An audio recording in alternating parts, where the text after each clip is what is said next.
కలిసి దేవుని వాక్యాన్ని పంచుకోవడానికి దేవుడిచ్చినటువంటి కృపను బట్టి ప్రభువైన యేసుక్రీస్తు వారికి కృతజ్ఞతాస్తుతులు చెల్లిస్తూ ఉన్నాను. అదే సందర్భంలో నన్ను ప్రేమతో ఆహ్వానించి అవకాశం ఇచ్చినటువంటి ప్రభాకర్ గారికి, స్థానిక సంఘ పెద్దలకు, విశ్వాసులకు నా హృదయపూర్వక వందనాలు తెలియజేస్తూ ఉన్నాను. మరి మీలో కొంతమందికి తెలిసి ఉండొచ్చు, నేను లేక చాలామందికి తెలిసి ఉండొచ్చు, వేగవరం మీటింగ్స్లో చివరి వర్తమానం నేనే చెప్పాలని అది కొన్ని సంవత్సరాలుగా అలా జరుగుతూ ఉంది. తర్వాత రాను ఇప్పుడు ఆచారం అయిపోయిందేమో నాకు తెలియటం లేదు. ఈరోజు దాన్ని బ్రేక్ చేయాలని నేను కొంత చిన్న పథకం వేశాను.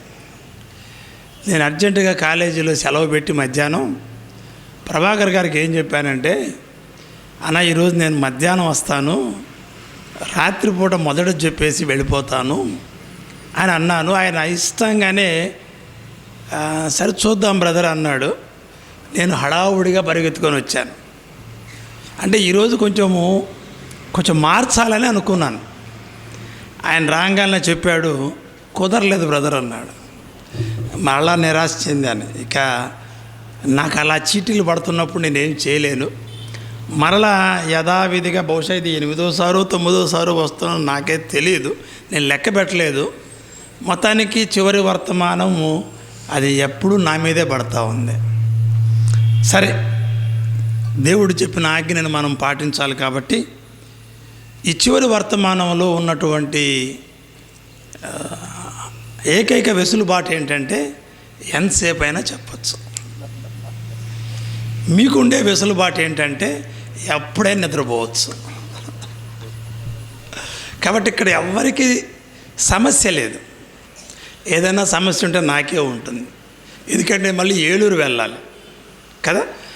ఇక్కడ నుంచి కామవరపు కోటకు వెళ్ళేసరికి సగం ప్రాణం పోతూ ఉంది. కాబట్టి ప్రాబ్లం అంతా నాకే.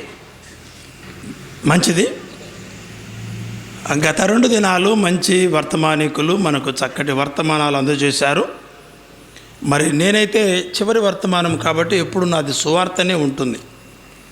మరి ఈరోజు కూడా అదే సువార్తను చెప్పాలని ఆశపడతా ఉన్నాను.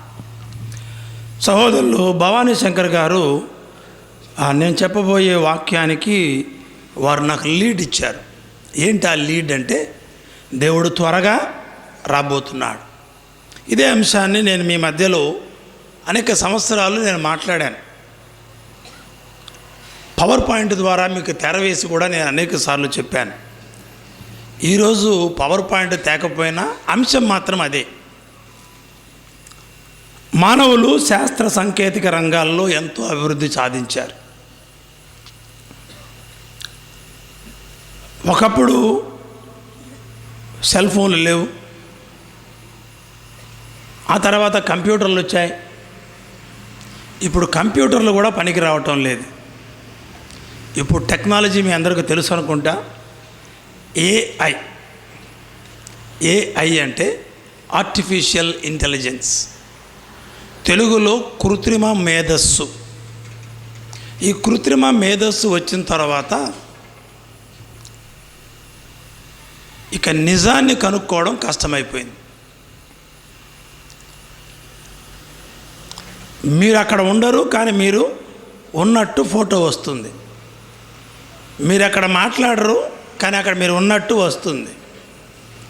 మీరు అక్కడ నేరం చేయరు, కానీ ఆ నేరం మీరే చేశారని రుజువుపరిచేటటువంటి టెక్నాలజీలు వచ్చేసాయి. కనుక ఇప్పుడు సాతానుడికి మనుషుల్ని మోసం చేయడం చాలా సులభమైపోయింది. అయినప్పటికీ కూడా మానవ జాతి యొక్క భవిష్యత్తును నిర్ధారించడం మాత్రం ఎవరి వల్ల కావటం లేదు. చాలామంది చెప్తా ఉన్నారు, జ్యోతిష్కాలు చెప్తారు, అలా చెప్తారు, వాయన చెప్పాడు, ఏం చెప్పాడు అంటారు, అలా జరుగుతుంది ఇలా జరుగుతుంది అన్నారు. కానీ ఖచ్చితంగా మాత్రం మానవ జాతి యొక్క భవిష్యత్తును ఏ మత గ్రంథము కూడా ఇంతవరకు నిర్ణయించలేదు. అయితే మానవ జాతి యొక్క భవిష్యత్తును గురించి ఖచ్చితంగా చెప్పగలిగే ఒకే ఒక గ్రంథము బైబిల్ గ్రంథం మాత్రమే. బైబిల్ గ్రంథంలో మానవ జాతి ప్రారంభం, మానవ జాతి ముగింపు స్పష్టంగా వ్రాయబడ్డాయి. అయితే ఈ యుగ సంబంధమైన దేవత మానవుల యొక్క మనోనేత్రాలకి గుడ్డితనం కలగజేస్తూ ఉంది. బైబిల్ గ్రంథంలో స్పష్టంగా వ్రాయించి పెట్టినా కూడా లోక సంబంధమైన జ్ఞానులకు కూడా అర్థం కాలేదు. అందుకనే దేవుడు ఏం చేశాడంటే లోకములో ఉండే జ్ఞానులను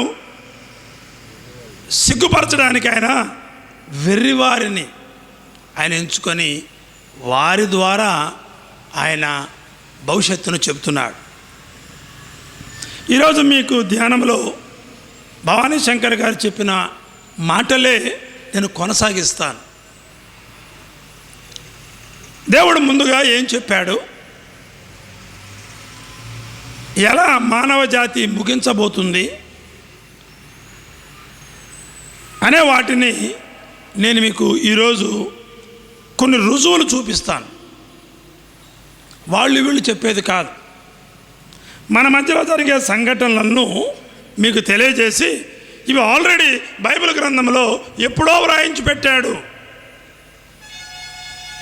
కాబట్టి బైబిల్ గ్రంథమే నిజమైన గ్రంథము.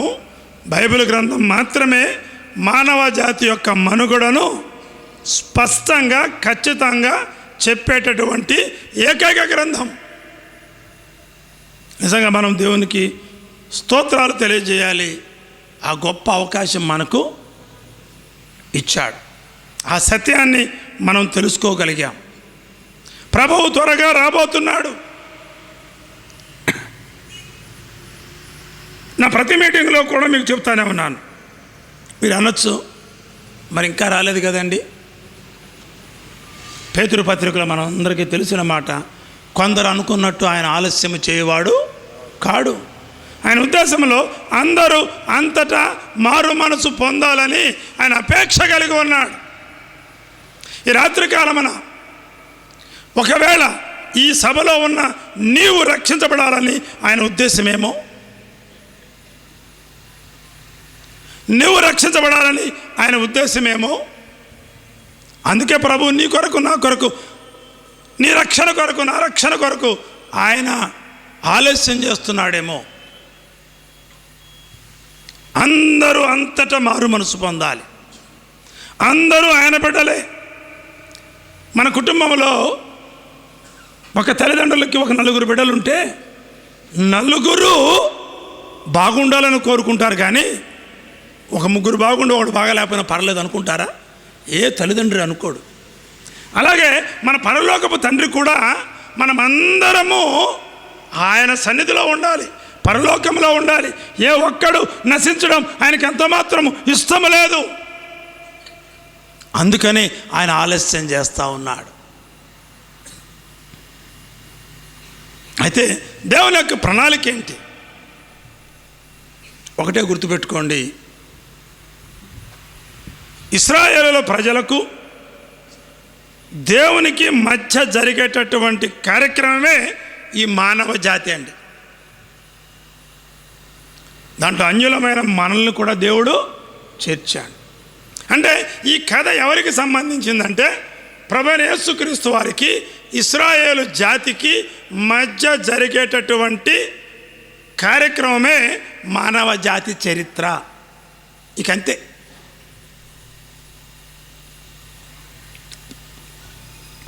దేవుడు భూమి మీద తన ఉద్దేశాలను నెరవేర్చడం కొరకు ఆయన 2 వ్యవస్థలు ప్రారంభించాడు. ఒకటి కుటుంబ వ్యవస్థ, రెండవది ఇశ్రాయేలు దేశము, జాతిని ఆయనే ఏర్పాటు చేసుకున్నాడు. ఎందుకు కుటుంబ వ్యవస్థను, ఇశ్రాయేలు దేశాన్ని లేక ఇశ్రాయేలు జాతిని ఆయన ఏర్పాటు చేసుకున్నాడు అనంటే దేవుని ఉద్దేశం ఏంటి అంటే, దేవుడు మానవులను సృష్టించి తన పోలిక చొప్పున సృష్టించి వారితో సహవాసం చేయాలని ఆయన ఆశపడ్డాడు. సాతానుడు ఏం చేశాడు? ఈ యొక్క ప్రక్రియను భంగం చేయాలి. అసలు నరకం ఎవరి కోసం ఏర్పాటు చేయబడింది? మానవుల కోసం కాదండి, అపవాది వాడి అనుచరుల కోసం. సాతానుడు కుట్రబన్ని దేవుణ్ణి ఏమి చేయలేక దేవుడికి ఇష్టమైనటువంటి ఆయన బిడ్డలను నరకంలోకి తీసుకొని వెళ్ళాలని పథకం. అందుకనే దేవుడు ఈ నరకానికి వెళ్ళే వాళ్ళని రక్షించడమే దేవుని యొక్క ప్రణాళిక. ఈ మానవ జాతి అందరూ కూడా నిత్య నరకానికి వారసులైపోయారు. తండ్రి అయిన దేవుడు, సృష్టికర్త అయిన దేవుడు వారిని విడిపించాలి అనే ఒక ఆలోచనతో కుటుంబ వ్యవస్థను ఏర్పాటు చేశాడు.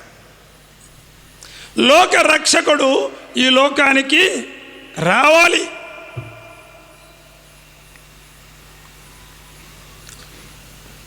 రక్షకుడు ఉదయించాలి అంటే ఏముండాలి? కుటుంబము అవసరం. ఏ కుటుంబంలో నుంచి రావాలి? దేవుడు తన సార్వభౌమ అధికారాన్ని బట్టి ఇశ్రాయేలు జాతిని ఆయన ఎంచుకున్నాడు. గుర్తుపెట్టుకోండి, మానవ జాతిని రక్షించడం కొరకు దేవుడు కుటుంబ వ్యవస్థను, ఇశ్రాయేలు జాతిని ఆయన ఎన్నుకున్నాడు. ఇశ్రాయేలు జాతి ద్వారా రక్షకుడు భూమి మీదకు రావాలి. ఆ రక్షకుడు మనందరి పాపముల నిమిత్తము కలువరి శిలువలో ఆయన మరణించాలి. పాపానికి ప్రాయశ్చిత్తం జరగాలి. అయితే సాతానుడి ఉద్దేశం ఏంటంటే ఆ రక్షణ కార్యము భూమి మీద జరగకూడదు. మీకు అర్థమవుతా ఉందా నేను చెప్పేది? ఒకవేళ ఒక బలహీనుడు, ఒక బలవంతుడు ఉన్నారు అనుకుందాం. ఈ బలహీనుడికి బలవంతుడి మీద తగు వచ్చింది, వివాదం వచ్చింది అనుకుందాం. ఈ బలహీనుడు బలవంతుడిని ఏమీ చేయలేకపోయాడు అనుకుందాం. అప్పుడు ఏం చేస్తాడు? ఆయన ఏం చేయలేకపోయినా ఆయన సంబంధీకులను కనీసం గిచ్చి సంతోషపడదామనుకుంటారు కదా, కనీసం పగ తీర్చుకోవాలి. అలాగా సాతానుడు సర్వశక్తిమంతుడైన దేవుణ్ణి ఎదుర్కోలేక ఆయనకిష్టమైన ఆయన పోలిక చొప్పున సృష్టించబడిన మానవులను చెడగొట్టి నరకానికి తీసుకొని వెళ్ళి దేవుని మీద పగ సాధించడమే సాతాను ఉద్దేశం. అయితే దేవుడు ఆయన సర్వశక్తిమంతుడు, సర్వజ్ఞాని. ఏ విధంగా తన బిడ్డలను కాపాడుకోవాలో ఆయన ఎరిగి ఉన్నాడు. అందుకే లోకరక్షకుడు ఇశ్రాయేలు జాతి నుంచి రావాలి. సాతానుడు ఏం చేశాడంటే ఇశ్రాయేలు జాతిని సమూల నాశనం చేయాలి. ఇదేనండి, ఇదే అసలు గేమ్ ప్లాన్. ఇది ఈ బైబిల్ ఎందుకు వచ్చిందంటే ఇప్పుడు నేను చెప్పినటువంటి నేపథ్యంలో ఇదంతా జరుగుతూ ఉందండి. దేవుడికి సాతానుడికి మధ్య ఉండేటటువంటి ఈ యొక్క ప్రణాళికలో ఈ ప్రపంచం మొత్తం ఆవిర్భవించింది. ఇప్పుడు దేవుడు ఏం చేయాలి? ఇశ్రాయేలు జాతిని కాపాడాలి. ఎందుకు కాపాడాలండి? చెప్పాలి. ఎందుకు కాపాడాలి? లోక రక్షకుడు లోకానికి రావాలి అంటే ఒక జాతి కావాలి. ఆ జాతిని ఎన్నుకునే అధికారం ఎవరికి ఉంది? దేవునికే ఉంది. ఆయన ఇశ్రాయేలు జాతిని ఎన్నుకున్నాడు. ఇప్పుడు దేవుడు ఇశ్రాయేలు జాతిని భద్రపరుస్తున్నాడు. ఒకసారి ఆదికాండ గ్రంథం 12వ అధ్యాయం చూడండి. మొదటి 3 వచనాలు చూద్దాం. దేవుడు అబ్రహాముతో చేసిన వాగ్దానం, యెహోవా నీవు లేచి నీ దేశము నుండి నీ బంధువుల యొద్ద నుండి నీ తండ్రి ఇంటి నుండి బయలుదేరి నేను నీకు చూపించు దేశమునకు వెళ్ళుము.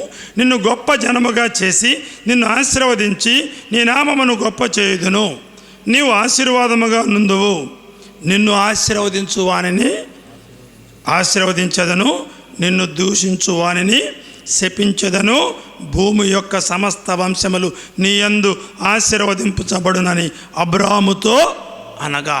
ఇక్కడ మనకు కావాల్సిన పాయింట్ ఏంటంటే, నిన్ను ఆశీర్వదించు వానిని ఆశీర్వదించదను, నిన్ను ద్వేషించు వానిని లేక నిన్ను దూషించు వానిని శపించదను. ప్రభునందు ప్రియమైన సహోదరి సహోదరులారా, మనందరికీ తెలుసు అబ్రహాము కుమారుడు ఇస్సాకు, ఇస్సాకు కుమారుడు యాకోబు. ఆదికాండం గ్రంథం 32వ అధ్యాయం 28వ వచనం ప్రకారము యాకోబు ఏమయ్యాడు? ఇశ్రాయేలుగా మార్చబడ్డాడు. అప్పుడు ఆయన, నీవు దేవునితోనూ మనుషులతోనూ పోరాడి గెలిచితివి కనుక ఇక మీదట నీ పేరు ఇశ్రాయేలే కానీ యాకోబు అనబడదు. నేను ప్రారంభం నుంచి వస్తున్నాను కాబట్టి యాకోబుని మనం ఎలా పిలుస్తున్నాం? ఇక్కడ నుంచి ఇశ్రాయేలు. యాకోబు కుమారులే ఇశ్రాయేలు జాతి, వారే యూదులు. గమనించండి, దేవుని యొక్క ఉద్దేశం ఏంటంటే, ఈ లోకాన్ని రక్షించాలి అంటే, సర్వమానవ పాపాలు పరిహరించాలి అంటే ఒక కేంద్ర స్థానం ఎన్నుకోవాలి. ఆ కేంద్ర ప్రపంచానికి కేంద్ర భూభాగం ఎక్కడ ఉందంటే ఇశ్రాయేలు దేశంలో ఉంది. పాయింట్ నెంబర్ 1 అండర్లైన్ చేసుకోండి.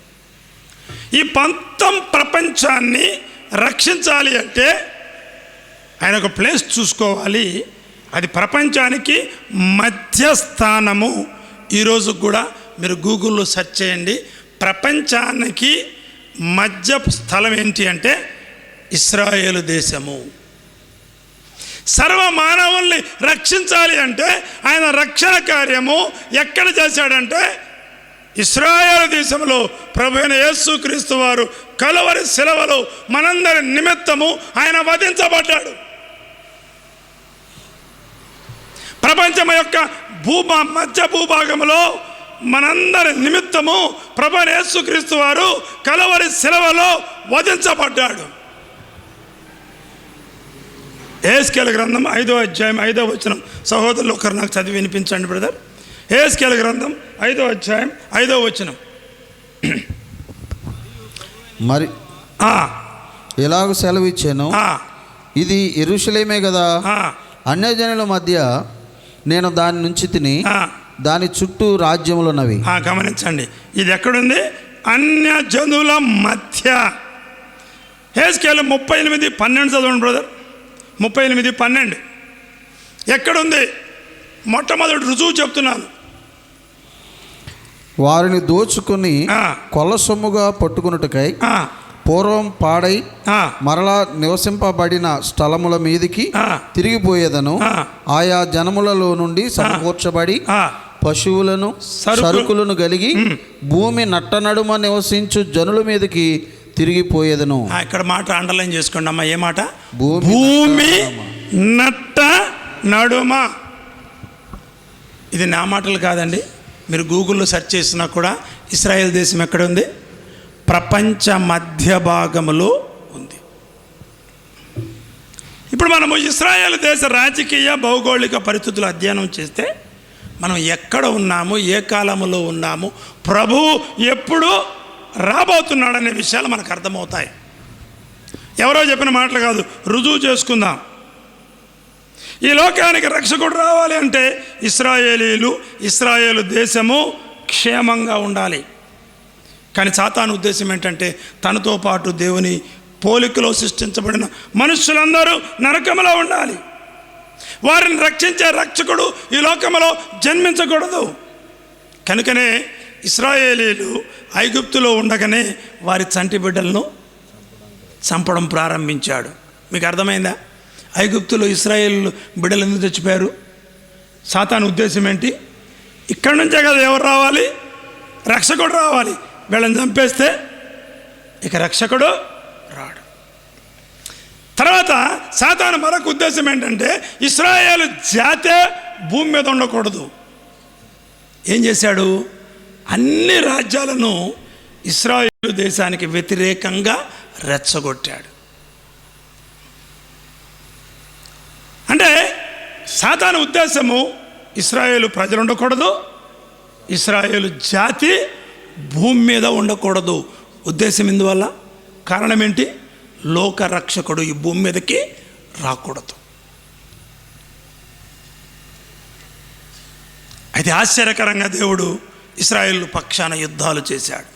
దేవుడు ముందే వాగ్దానం చేశాడు కదా, మీరు నా మాట వింటే నేను మీకు విజయాలు ఇస్తాను, మీరు నాకు ఎదురు తిరిగితే మిమ్మల్ని శిక్షిస్తాను, చెదరగొడతాను. అందుకనే మీరు గమనించండి, ఒక్కసారి చరిత్రను పరిశీలించుకుంటారండి. ఇప్పుడు నేను చెప్పిన మాటలు ఎట్లా సెట్ అవుతాయో. సాతాను ఉద్దేశం ఏంటండి? మళ్ళీ చెప్తున్నాను, మీరు అందరూ నేర్చుకోవాలి. సాతాను ఉద్దేశం ఏంటి? లోక రక్షకుడు లోకానికి రాకూడదు. రాకుండా ఉండాలంటే ఏం చేయాలి? ఇశ్రాయేలు ప్రజలను, ఇశ్రాయేలు జాతిని ఈ భూమి మీద లేకుండా చెయ్యాలి. అందుకనే దేవుడు ఇశ్రాయేలీయులను ఐగుప్తు నుంచి తప్పించాడు. వెనక ఎవరు వచ్చారు? ఫరో సైన్యం వెంటనే వచ్చేసింది. అక్కడ స్టార్ట్ అయిన యుద్ధాలు గుర్తుపెట్టుకోండి.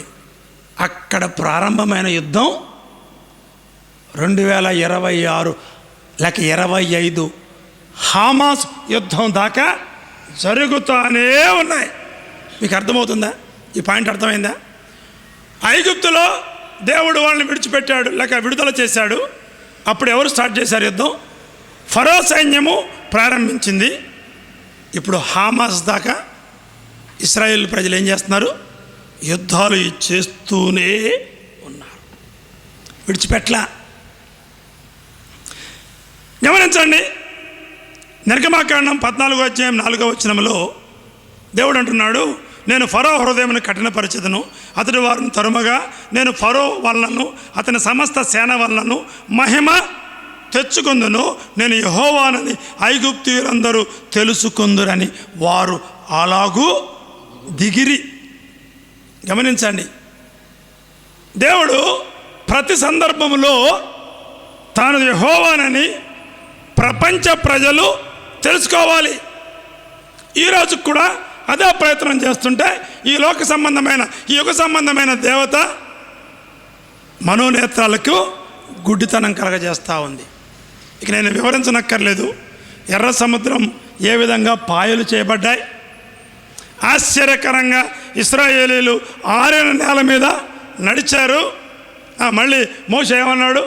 మళ్ళీ ఒకసారి సముద్రం మీద ఆయన కర్రను చాచాడు. ఏమైనా మరింత వేగముతో గోడల్లాగా నిలబడ్డ నీళ్లు ఫరో సైన్యం మచ్చకు వెళ్ళగానే ముంచేసింది. ఎంత ఆశ్చర్యకరం!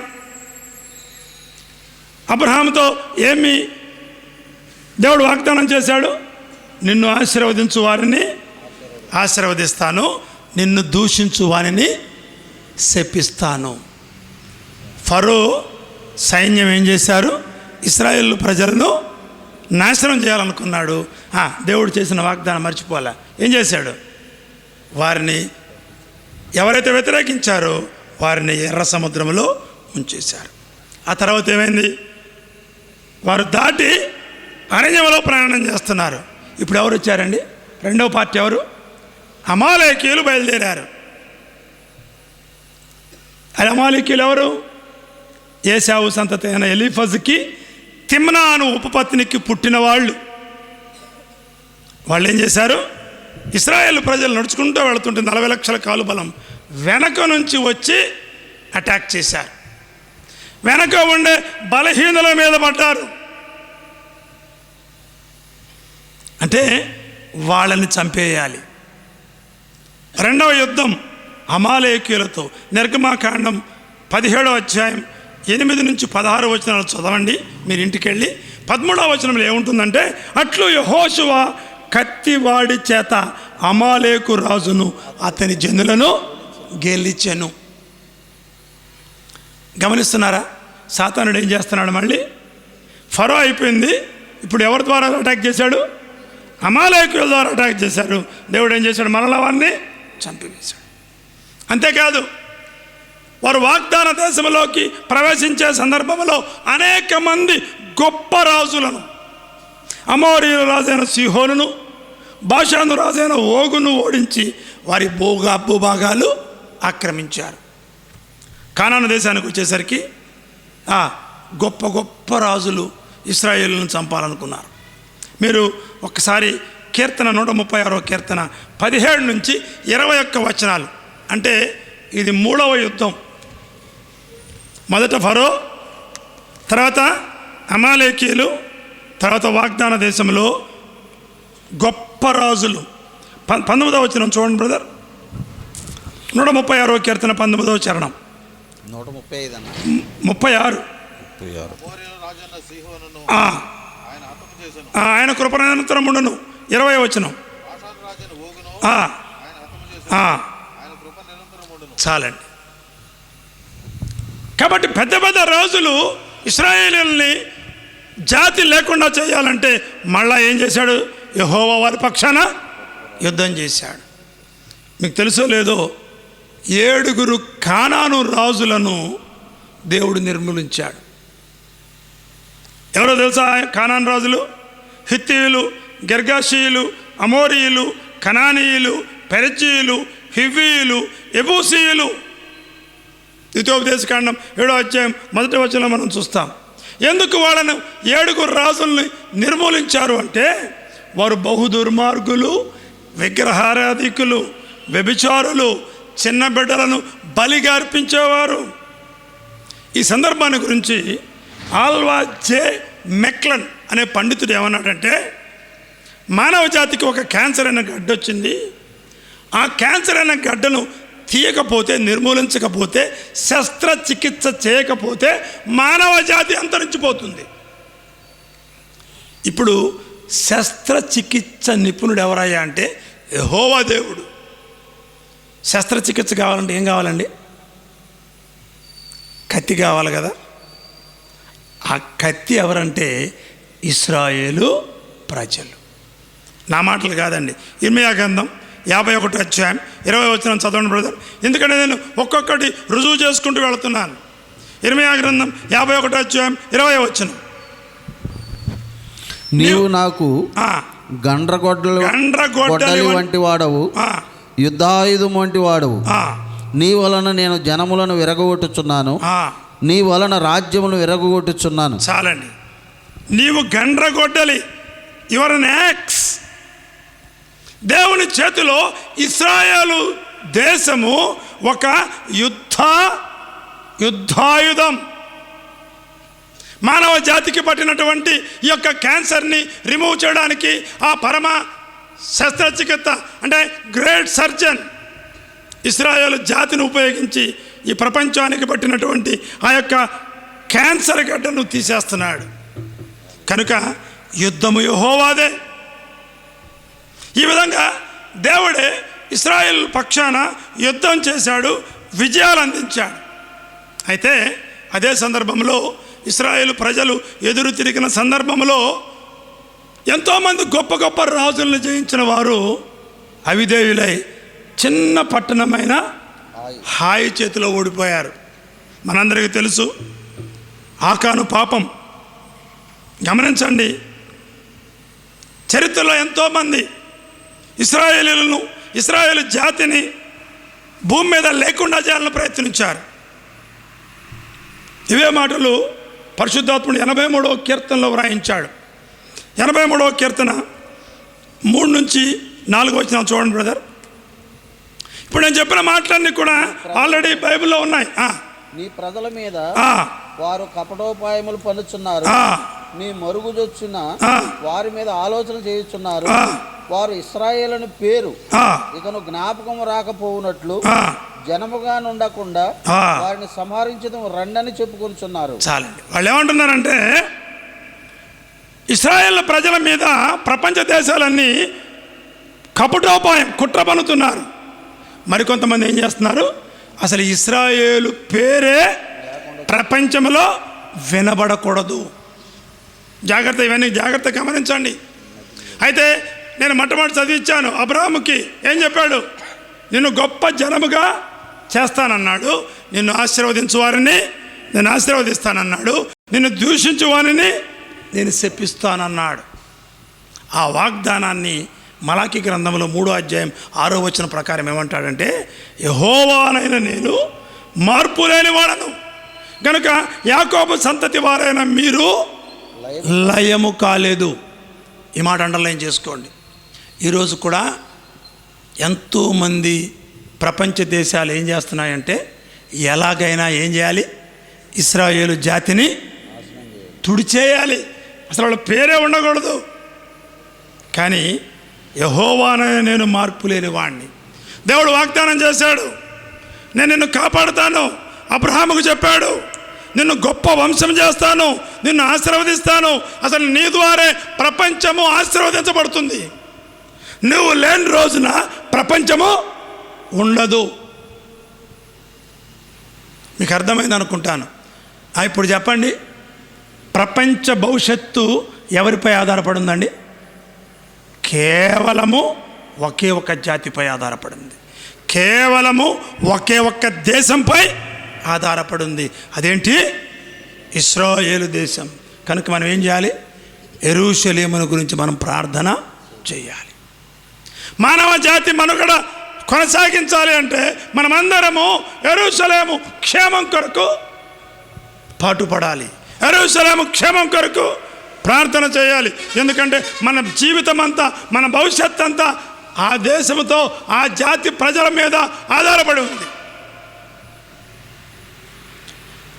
హెబ్రీ పత్రిక 13:8 చూస్తాం, యేసుక్రీస్తు నిన్న నేడు ఒక్కటే రీతిగా ఉన్నాడు. అవును, యుగ యుగములకు ఒక్కటే రీతిగా ఉండు. గమనించండి ప్రియమైన సహోదరి సహోదరులారా, పాత నిబంధనలో మనం చూసాం, ఇశ్రాయేలు దేశాన్ని, ఇశ్రాయేలు జాతిని తుడిచిపెట్టాలని ఎంతోమంది ప్రయత్నించారు. జీవము కలిగిన దేవుడు వాగ్దానం చేశాడు.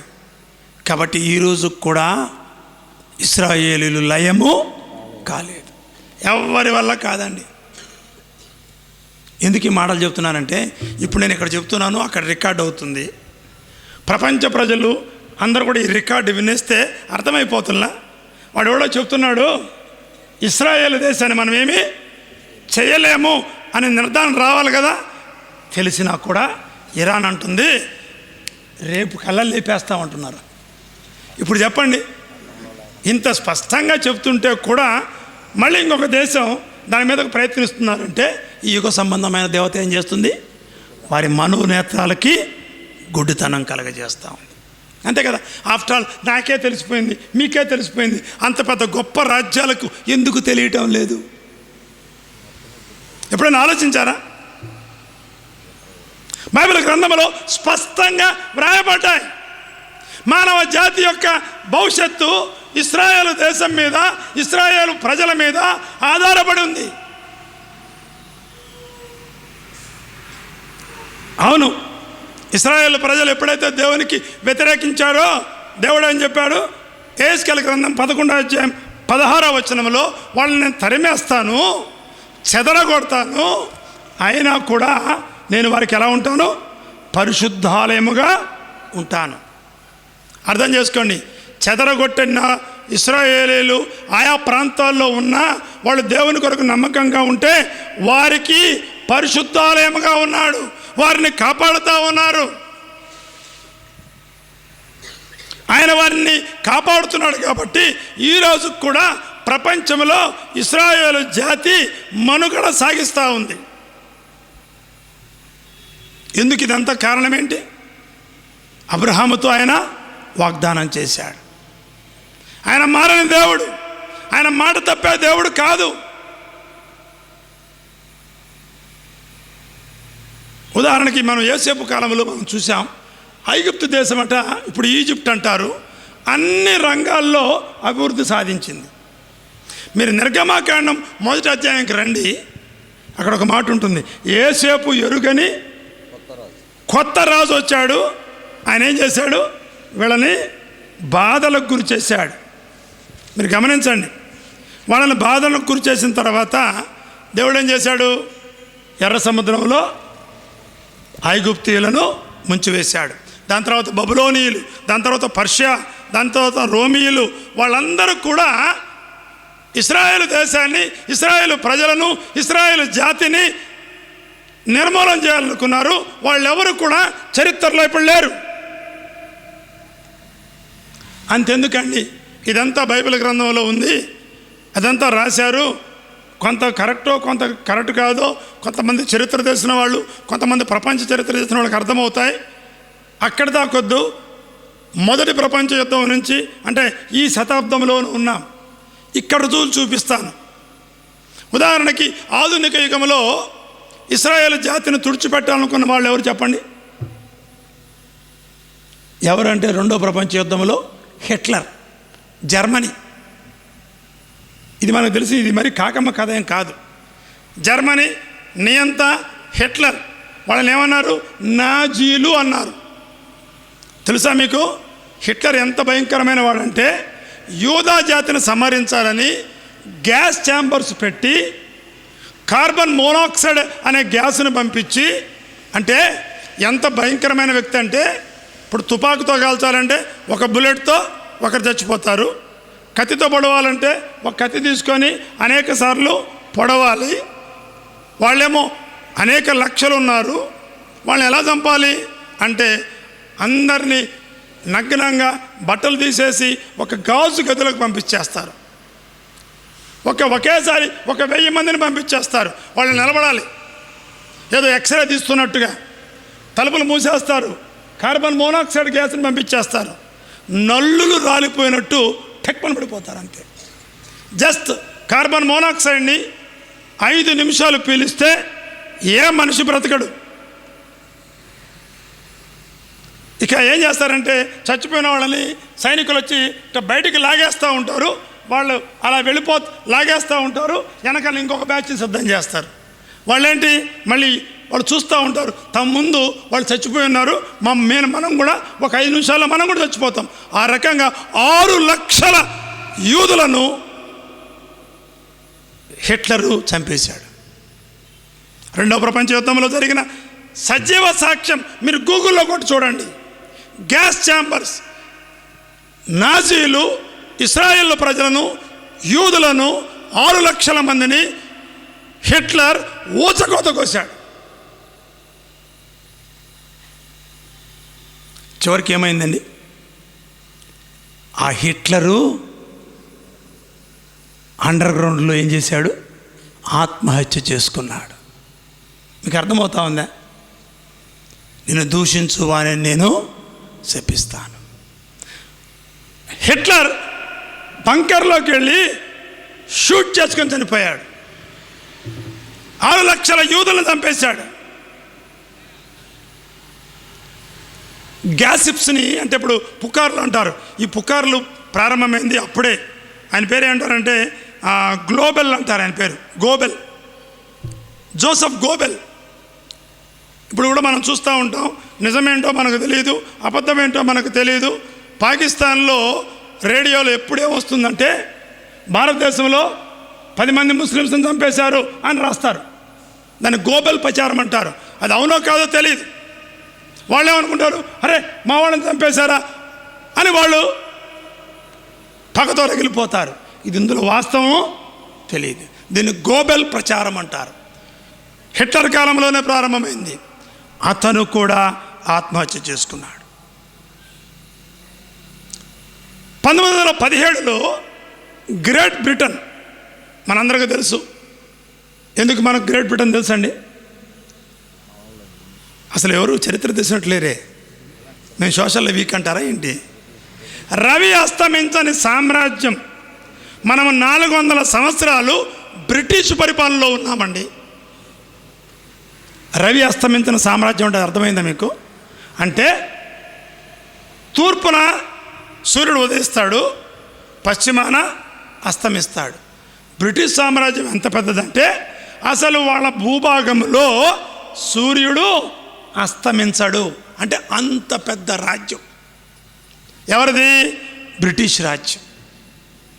1917లో మొదటి ప్రపంచ యుద్ధం తర్వాత బ్రిటిషు నానాజాతి సమితి ఉండేది. అప్పుడు ఐక్యరాజ్య సమితి ఉండేది కాదు. దాంట్లో ఏం చెప్పారంటే ఇస్రాయేల్ ప్రజలు వాళ్ళ వాగ్దాన దేశానికి వెళ్ళొచ్చు అని పర్మిషన్ ఇచ్చారు. దాన్ని బాల్ఫోర్డ్ అగ్రిమెంట్ అంటారు.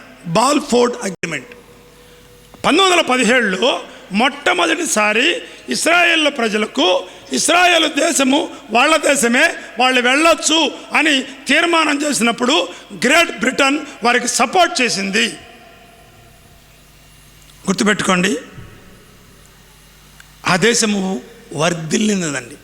గ్రేట్ బ్రిటన్ 1917 నుంచి 1939 వరకు రవి అస్తమించని బ్రిటిష్ సామ్రాజ్యం. రెండవ ప్రపంచ యుద్ధంలో ఏం చేశారంటే 1939లో ఐక్యరాజ్య సమితి ఏర్పడినప్పుడు వారు ఇస్రాయేలు దేశాన్ని గుర్తించలేదు. అదే బ్రిటిష్ ప్రభుత్వము ఇస్రాయేలు దేశాన్ని గుర్తించలేదు. మీకు తెలుసో లేదో 1939 నుంచి 1950 మధ్యలో 50 దేశాలు స్వతంత్రం పొందాయి. అందులో భారతదేశం ఒకటి. అర్థమైందా? నిన్ను దూషించు వారిని నేను శపిస్తాను, ఆశీర్వదించు వారిని ఆశీర్వదిస్తాను. 1917లో ఇస్రాయేల్ దేశాన్ని గుర్తించిన బ్రిటిష్ సామ్రాజ్యం 1939 వరకు రవి అస్తమించని బ్రిటిష్ సామ్రాజ్యముగా అన్ని రంగాల్లో వర్ధిల్లినది. 1939లో ఇస్రాయేల్ దేశానికి వ్యతిరేకంగా ఐక్యరాజ్య సమితిలో ఓటు వేసింది. 1950 కల్లా గ్రేట్ బ్రిటన్ విచ్ఛిన్నమైపోయింది. 50 దేశాలు, వారి కింద ఉండే 50 దేశాలు స్వతంత్ర రాజ్యాలుగా అయిపోయాయి. బర్మా, బంగ్లాదేశ్, ఇండియా, శ్రీలంక ఇవన్నీ కూడా ఒకప్పుడు బ్రిటిష్ సామ్రాజ్యంలో భాగాలు. ఎప్పుడైతే ఇస్రాయేల్ దేశాన్ని వాళ్ళు తృణీకరించారో, వ్యతిరేకించారో, వారి ప్రభావం పడిపోయింది. తర్వాత కాలం మీరు చూడండి, ఇస్రాయేల్ దేశం చుట్టూ 22 అరబ్ రాజ్యాలు ఉంటాయి. Egypt, Iraq, Jordan, Lebanon, Syria, Iran ఇవన్నీ 22 రాజ్యాలు ఇస్రాయేల్ దేశం చుట్టూ పెద్ద పెద్ద రాజ్యాలు ఉన్నాయి. గమనించండి, ఈ 22 శక్తివంతమైన అరబ్ రాజ్యాల మధ్య ఇస్రాయేల్ దేశం క్షేమంగా ఉంది. వాళ్ళు ఎప్పటి నుంచి ప్రయత్నించారు తెలుసా? 1948-49 నుంచి 2025 ఇరాన్ యుద్ధం వరకు. వాళ్ళ ఉద్దేశం ఏంటి? ఇస్రాయేల్ దేశాన్ని ప్రపంచ పటంలో ఉండకూడదు. చూడండి, 1948-49 మీరు 1948-49 ఇజ్రాయెల్ అరబ్ వార్ అని చూడండి. ఐగుప్తు, ఇరాక్, జోర్డాన్, లెబనాన్, సిరియా ఈ 5 దేశాలు ఇస్రాయేల్ దేశంతో 1947-49 మధ్య లేక 48-49 మధ్య వారితో యుద్ధం చేసి వారు ఓడిపోయారు. ఇస్రాయేల్ దేశానికి 14th May 1948లో స్వతంత్రం వచ్చింది. భారతదేశానికి ఎప్పుడు వచ్చిందండి? ఆగస్టు 15, 1947. అంటే ఈ విషయం కూడా మీరు మర్చిపోతే ఎట్లాగండి? మొన్న రిపబ్లిక్ డే అంటే ఓహో మీరు చెప్పేశారు, నేను వినలేదంటారా? Okay, very good. ఇస్రాయేల్ దేశం 14/5/1948లో స్వతంత్రం వచ్చింది. దాని తర్వాత ఇస్రాయేల్ దేశానికి మళ్ళీ అరబ్బులతో 1956లో సూయజ్ కాలువ విషయంలో గొడవ వచ్చింది. ఆ యుద్ధంలో మళ్ళా ఓడిపోయింది. 1967లో 6 రోజుల యుద్ధం జరిగింది. మళ్ళా అరబ్బులు ఇస్రాయేల్ దేశాన్ని ఓడించాలనుకున్నారు, మళ్ళా ఓడిపోయారు. అప్పుడే ఇస్రాయేల్ దేశం గాజా స్ట్రిప్, వెస్ట్ బ్యాంక్, సీనాయి ఈ ప్లేసెస్ని ఆక్రమించింది. యెరూషలేమును కూడా 1967లోనే ఇజ్రాయెల్ దేశం ఆక్రమించింది. తర్వాత 1973లో యోమ్ కిప్పర్ అనే యుద్ధంలో, 1982లో లెబనాన్ యుద్ధంలో, 2006లో హెజ్బుల్లా యుద్ధంలో ఇస్రాయేల్ దేశమే విజయం సాధించింది. ఇప్పుడు నేను చెప్పినవన్నీ నోట్ చేసుకొని మీరు గూగుల్లో సెర్చ్ చేయండి. 2023లో అక్టోబర్లో జరిగిన ఇజ్రాయెల్ హమాస్ యుద్ధం ఈరోజు కూడా కొనసాగుతూ ఉంది. అంతెందుకండి, ఇజ్రాయెల్ ఇరాన్ యుద్ధం 2025లో స్టార్ట్ అయింది. 12 రోజులు జరిగింది. మనం 2025లో జరిగింది. 12 రోజులు ఇరాన్ ఏమని తెలుసా? మీకు ఆ పేపర్ చూడండి.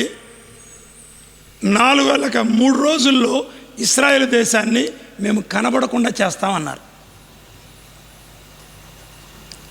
12 రోజులు యుద్ధం జరిగింది. ఇస్రాయేల్ ఏం చేసింది తెలుసా?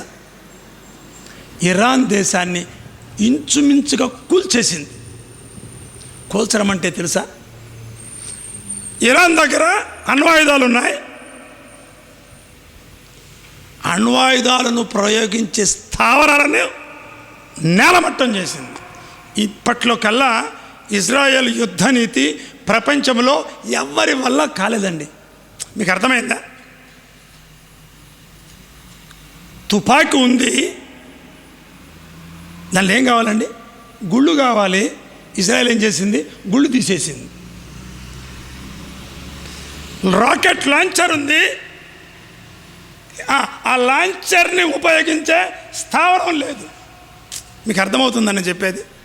అలాగా 12 రోజుల్లో ఇరాన్లో ఉండే అన్ని సైనిక స్థావరాలను, అన్ని అణ్వాయుధ అస్త్రాలు ప్రయోగించే ప్రాంతాలను నేలమట్టం చేసింది. ఇప్పుడు మా దగ్గర ఇన్ని అణ్వాయుధాలు ఉన్నాయంటే ఏం చేసుకోవాలి? అందరూ మెడకేసుకొని పడుకోవాలంతే. దాన్ని ప్రయోగించడానికి ఒక్క ఆయుధం లేదు. ఇది ప్రపంచంలో అతిపెద్ద మాస్టర్ మైండ్ యుద్ధం అండి. ఒక్క మనిషిని చంపల, అణ్వాయుధ స్థావరాలను పడేసింది. అంటే ఎంత యాక్యురేట్ కొట్టిందంటే, వాళ్ళు ఇజ్రాయెల్లోనే ఉంటారు, డ్రోన్స్ని పెట్టి ఇరాన్ ప్లేసెస్లో ఎక్కడున్నాయో చూసుకొని, మీకు తెలుసా లేదు, ఇప్పుడు భారతదేశంలో అణ్వాయుధాలను ప్రయోగించే స్థావరాలు మీకు తెలుసా? నాకు కూడా తెలియదండి, మోదీ గారికి కూడా తెలియదండి. నిజం. అలా ఉంటే రక్షణ వ్యవస్థ అలా ఉంటుంది. చాలా కీలకమైన వ్యక్తులకే తెలుస్తాయి. That is top secret. రక్షణ విషయాలు ప్రధానమంత్రికి సందర్భానుసారంగా వివరిస్తారో తప్ప ఆయన కూడా పూర్తిగా తెలియదు. అలాగా ఇరాన్లో చాలామందికి తెలియదు. కానీ దేవుడు వచ్చిన అపారమైన జ్ఞానంతో ఇశ్రాయేల్ ప్రజలు ఏం చేశారు? వాళ్ళ సైనిక స్థావరాలు మొత్తం నేలగూల్చారు. 12 రోజుల తర్వాత ఇక ఇరాన్ ఏం చేయాలి? హ్యాండ్స్ అప్, అంతే కదా. అర్థమవుతుంది మీకు? తుపాకులు ఉన్నాయి, గుళ్ళు లేవు. బాంబులు ఉన్నాయి, అవి ప్రయోగించే ఆయుధాలు లేవు. గుట్టలు ఉన్నాయి వాళ్ళ దగ్గర అణ్వాయుధాలు ప్రయోగించే సామర్థ్యం లేదు. ఇప్పుడు ఆటోమేటిక్ యుద్ధం ఆగిపోయిందా లేదా? ఆగిపోయింది. ఎందుకు ఈ మాటలు చెప్తున్నాను అంటే, ఇరాన్ యుద్ధానికి పెట్టిన పేరు ఏంటంటే ఆపరేషన్ రైజింగ్ లయన్.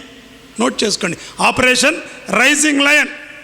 ఈ మాటలు బైబిల్ గ్రంథంలో సంఖ్యాకాండ గ్రంథం 23వ అధ్యాయం 24వ వచనంలో దేవుడు మందే రాయించాడు. అర్థమైందా? ఇరాన్ యుద్ధానికి మనం పెట్టిన పేరుంది, 2025లో పెట్టిన పేరేంటి? Operation rising lion. సంఖ్యాకాండం 23వ అధ్యాయం 24వ వచనం చదవండి బ్రదర్. ఇదిగో ఆ జనము ఆడు సింహం వలె లేచును, అది సింహం వలె నిక్కి నిలుచును, అది వేటను తిని చంపబడిన వాటి రక్తము త్రాగు వరకు పండుకొనదు. చాలండి. రైజింగ్ లయన్ అది ఎలా ఉందంటే సింహం వలె నిక్కి నిలుచును.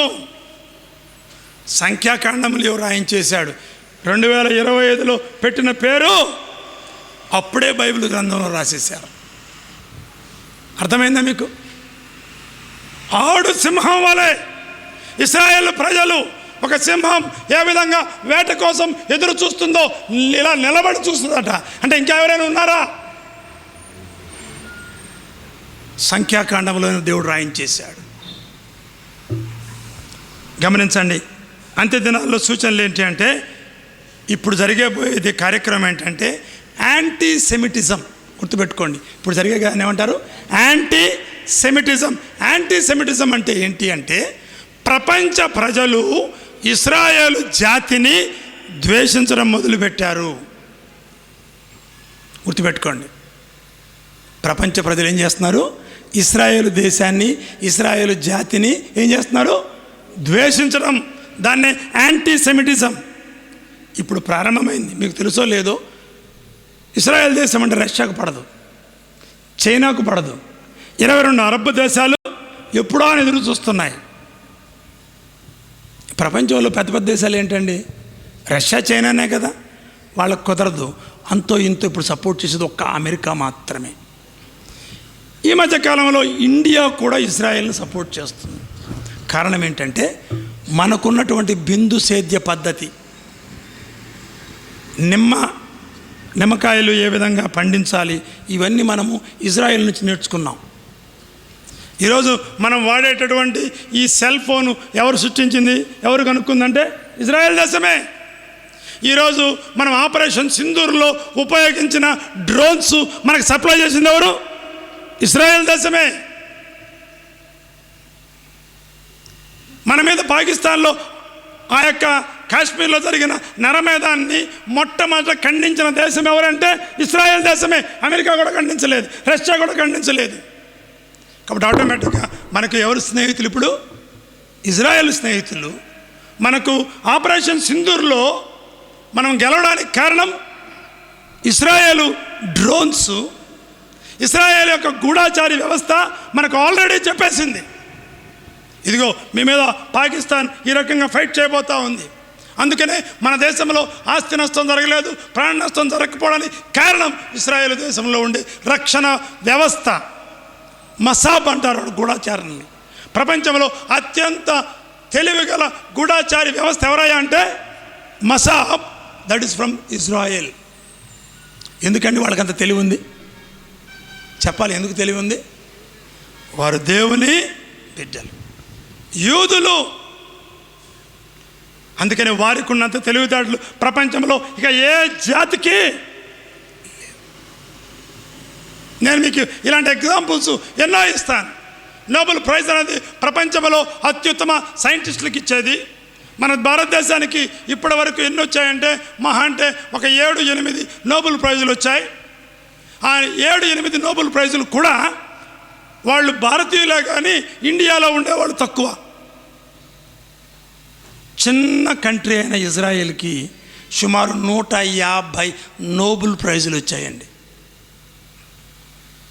ఇంత పెద్ద 130 కోట్ల ఉండే భారతదేశంలో ఇప్పటి వరకు నోబెల్ ప్రైజులు 6-7 వస్తే, చిన్న కంట్రీ అయిన ఇజ్రాయెల్కి ఎన్ని ఉన్నాయండి? More than 150 Nobel prices. అంటే వాడు దేవుని బిడ్డలు కాబట్టి వారి జ్ఞానము అపారం. ఎందుకు ఇదంతా నేను మాట్లాడుతున్నానంటే ఈ యాంటీ సెమిటిజంలో ఇప్పుడు ప్రపంచవ్యాప్తంగా ఏమైంది అంటే ఇశ్రాయేలు దేశం మీదకి ఎదురు తిరుగుతున్నారు. ఐక్యరాజ్య సమితి కూడా ఈ మధ్యకాలంలో మీరు చేస్తున్న యుద్ధాలు ఆపండి, హమాస్ యుద్ధం ఆపండి. కానీ హమాస్ వాళ్ళు ఏం చేశారండి? వాళ్ళు చిన్న ఫంక్షన్ చేసుకుంటుంటే వాళ్ళని మొత్తం మీద చంపేశారు. వాళ్ళు ఏం చేశారు? హమాస్ స్థావరాలు ఎక్కడ ఉంటాయి? హాస్పిటల్స్ కింద, అపార్ట్మెంట్స్ అండర్ గ్రౌండ్స్లో ఉంటాయి. ఇప్పుడు బాంబు వేస్తే ఏమవ్వాలి? ఆ సాధారణ ప్రజలు చచ్చిపోతున్నారు. కాబట్టి ఏ ఒక్కరు చచ్చిపోయినా కూడా ఐక్యరాజ్య సమితి ఏమంటుందంటే మీరు అన్యాయంగా సివిలియన్స్ని చంపేస్తున్నారు. వీళ్ళు ఏం చేస్తున్నారు? వెళ్ళి అపార్ట్మెంట్లో అండర్ గ్రౌండ్స్లో ఉంటున్నారు. వాళ్ళని చంపొచ్చి వీళ్ళు హాస్పిటల్ అండర్ గ్రౌండ్లో ఉంటున్నారు. మీరు పేపర్లో చూసారు లేదు? వాళ్ళు చెప్పేస్తారు ఇజ్రాయేల్ వాళ్ళు 14 అవర్స్లో పలానా హాస్పిటల్ ఖాళీ చేయండి అంటారు. 14 అవర్స్లో ఖాళీ చేయడం కష్టం, కానీ వాళ్ళు అక్కడ మిస్ అయిపోతారు. కాబట్టి కొన్ని సందర్భాల్లో వాళ్ళని చంపాలి, తప్పదు. మీకు అర్థమవుతుందా? ఒడ్లు ఎండబెట్టాలంటే ఏమి ఎండాలి? తట్ట కూడా ఎండాలి కదా. మీకు పల్లెటూళ్ళకి అర్థమవుతుంది, కొంతమంది తెలిసి ఉంటుంది. ఒడ్లు ఎండాలి కానీ తట్ట ఎండాల్సిన అవసరం లేదు. తట్ట ఏమైనా నేరం చేసిందా? లేదు. ఒడ్లే ఎండాలి. ఒడ్లు పెట్టడానికి తట్ట కూడా ఎండాలి. గమనించండి ప్రియమైన సహోదరి సహోదరులారా, ఇదంతా ఎందుకు చెప్పుకొస్తున్నానంటే ఇప్పుడు ప్రపంచ ప్రజలందరూ కూడా, ప్రపంచ దేశాలన్నీ కూడా ఇశ్రాయేలుకు వ్యతిరేకంగా రాబోతూ ఉన్నాయి. అవన్నీ ప్రారంభమైనాయి. అనేక దేశాలు ఇశ్రాయేల్ దేశానికి వ్యతిరేకంగా వస్తున్నాయి. ప్రభువైన యేసుక్రీస్తు వారు రెండవ రాకడలో ప్రపంచ దేశాలన్నీ ఇశ్రాయేలు ప్రజలకు వ్యతిరేకంగా ఉన్న సందర్భంలో ఆయన రెండవ రాకడలో రెండవ దశలో ఒలివ కొండ మీద ఆయన కాలు పెట్టి ఇశ్రాయేలు దేశానికి వ్యతిరేకంగా వచ్చే అన్ని దేశాలను ఆయన సంహరించి హర్మగద్దోను అనే స్థలములో ఆయన యుద్ధం చేసి 1000 ఏళ్ల రాజ్యాన్ని స్థాపిస్తాడు. గమనించండి, జకర్యా గ్రంథం 13వ అధ్యాయం 8-9 వచనాలు మనం చూస్తాం. అయితే గమనించండి, రెండవ రాకడ మొదటి దశలో క్రీస్తు విరోధికి ఇశ్రాయేలు దేశానికి జరిగే ఒప్పందానికి ముందే ఆయన తన సంఘాన్ని తీసుకుంటాడు. అర్థమవుతా ఉందా? తన సంఘం కొరకు ఆయన రాబోతూ ఉన్నాడు. ప్రపంచ ప్రజలు ఇశ్రాయేలు జాతిని ద్వేషించే సమయం వస్తూ ఉంది. ఆ ద్వేషించే సందర్భం పతాక స్థాయి ఎప్పుడు అవుతుందంటే మహాశ్రమల కాలంలో అది జరగబోతుంది. దానికి ముందే ప్రభువారు తన సంఘం కొరకు ఆయన మధ్యాకాశంలో రాబోతూ ఉన్నాడు. ఇక్కడ ప్రశ్న ఏంటంటే, ఆ ఎత్తబడే సంఘములో నువ్వు ఉన్నావా? ఆయన త్వరగా రాబోతున్నాడని నేను రుజువు చేశాను. ఆయనను ఇశ్రాయేల్ ప్రజలను ఆశీర్వదించిన వారిని దేవుడు ఆశీర్వదించాడు. ఇశ్రాయేల్ ప్రజలను ద్వేషించిన వారిని దేవుడు ఏం చేశాడు? శపించాడు.